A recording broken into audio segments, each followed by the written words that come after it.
Namaste everyone, this is KJ of Spiritual Guide Philippines. Mag-share tayo ng konting wisdom about sa mga taong dumadanas ng anxiety and depressions.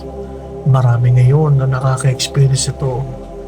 Ang anxiety o takot sa ating isipan, takot sa ating sarili, takot sa kamatayan. Ganun na rin ang depresyon. Ang pagod sa buhay, pagod sa kanilang mga iniisip, at pagod sa kanilang mga nararamdaman. Ang anxiety at depression, ito'y isang formula ng universe upang tayo'y gisingin sa ating natutulog na kamalayan. At lahat ng tao, karamihan ng tao ay makaka-experience ito. At ito'y walang pinipiling oras, walang pinipiling edad. Minsan, sa panahong bata ka pa, sa panahon may asawa ka na, sa panahon matanda ka na, at sa panahon din na ika'y comatose sa iyong buhay. Ang lahat ng tao ay nabubuksan, ang lahat ng tao ay na-awaken sa dulo ng ating buhay. Huwag kayong matatakot sa mga anxiety and depressions. Gaya ng sabi ko, ito ay isang gift ng universe o ng Panginoon sa ating buhay upang mas makilala natin kung sino tayo.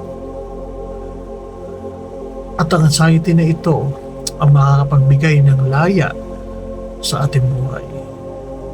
Yung susi na ating hinahanap na kailangan natin pagdaanan. At pag natuto tayo sa buhay, maraming possibilities na mangyayari sa ating buhay. Kaya huwag kayong matatakot. Ang gawin nyo is gumawa kayo ng mga magagandang memories sa life nyo. Gaya nga ng sabi, di ba? Pwede naman maging cool lang pwede naman maging masaya, di ba? So, sabi nga rin ng iba, ng nasa spiritual, no? We are the director, co-creator, also the scriptwriter of our life. Since, kung ikaw ang scriptwriter ng life mo, kaya mong palitan yung script mo.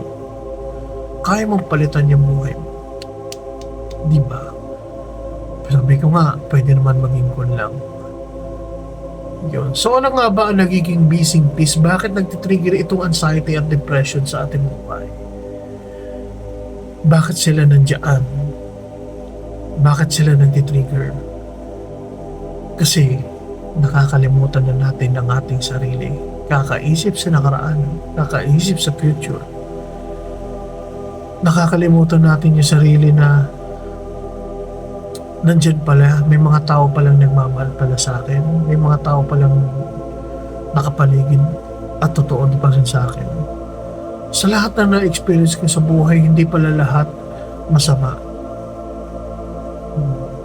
Ayan yung mga ating pagdadaanan sa ating buhay at walang nakakaligtas doon. At ito yung papasok sa shadow works. Ito yung shadow works sa pagbabalik tanaw sa ating mga nakaraan, sa ating pagkabata.